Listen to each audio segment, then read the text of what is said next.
Hi guys, Mrnewmobile here. Apple iPhone 12 Pro Max has finally arrived. Please subscribe followed by the bell. You can also keep up on Facebook, Twitter by clicking the links in the description.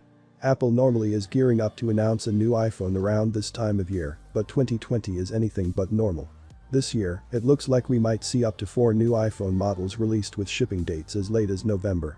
The phones themselves will be faster, have improved cameras, and include 5G. I've rounded up all of the leaks and rumors we could find, but keep in mind until Apple actually announces the new iPhone, iPhone 9, and going with iPhone X, Apple hasn't made it a habit of mixing up the naming schema for the iPhone lineup. Last year, we saw the iPhone 11, and this year, we expect we'll see the iPhone 12.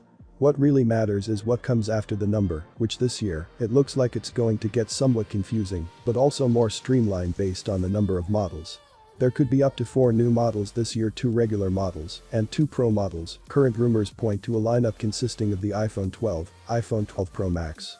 Display sizes could range from 5.4 inches and 6.1 inches on the iPhone 12 and 12 Max, while the Pro line could have 6.1 inch and 6.7 inch screens, respectively.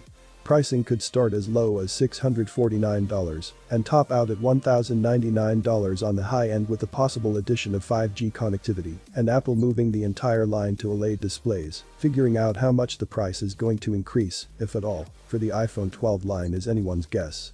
Jon Prosser, who has accurately leaked information about Apple and Google in the past, posted on Twitter in April what his sources were telling him the prices will be for the entire lineup. The iPhone 12 will cost $649, while the iPhone 12 Pro Max will be priced at $1,099. It's looking like an October announcement with some models available later the same month and others available in November. Normally, Apple announces new iPhone models in September, with a launch roughly 10 days after the event. However, this year, Apple has already said the new iPhones will be a few weeks phones, but they look like they'll be worth it. Prosser has said he expects the new iPhones will be announced the week of October 12, and he even laid out expected release dates. The new iPhone models will move away from the rounded edges used on the iPhone 11 and go back to the iPhone 5 and iPad Pro-like flat edge design. The back of the phones will look similar, with the Pro models having 3 cameras, along with a LiDAR sensor for 3D scanning. The standard iPhone 12 models will have 2 cameras.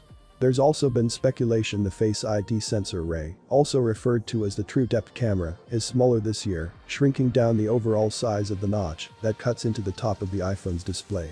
The standard iPhone 12 models will continue to use an aluminum housing, and the Pro models will stick with a stainless steel housing. iPhone 11 color released last year is already being retired and will be replaced with a blue color.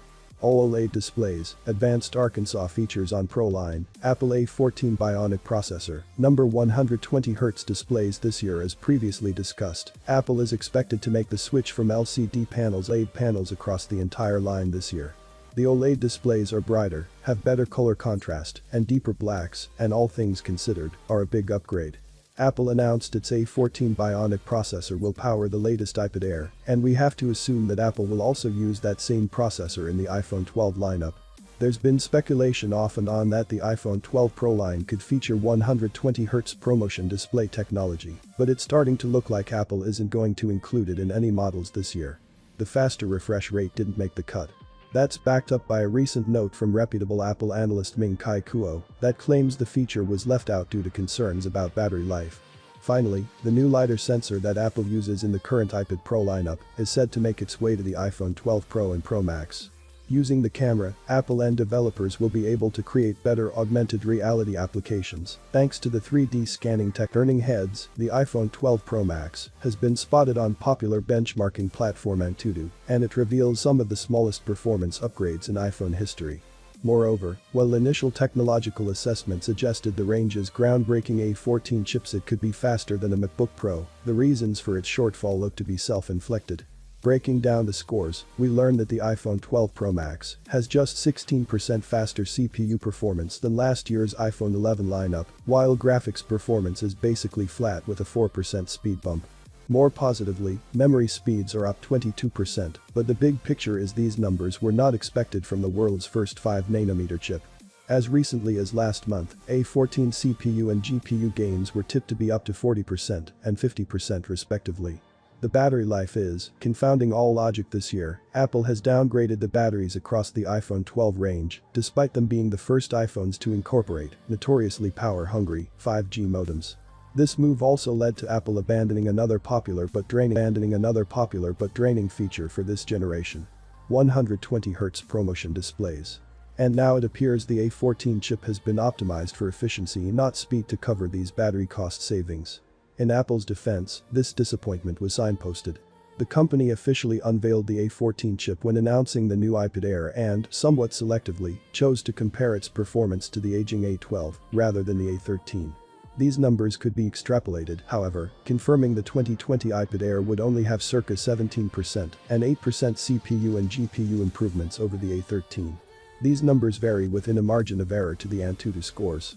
Again, the reason for the modest gains appears to be battery life, with Apple reducing the new iPad Air's battery capacity by 8% compared to its predecessor.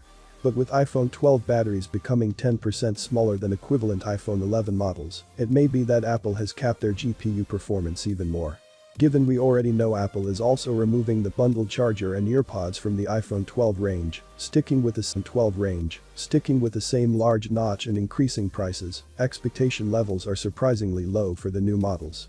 That said, their edgy designs look great, there are appealing new screen sizes, and their wireless charging will receive a mysterious magnetic upgrade. That said, in my opinion, considering all these compromises, the smart money waits for Apple's cheaper iPhone 12 Pro launching early next year.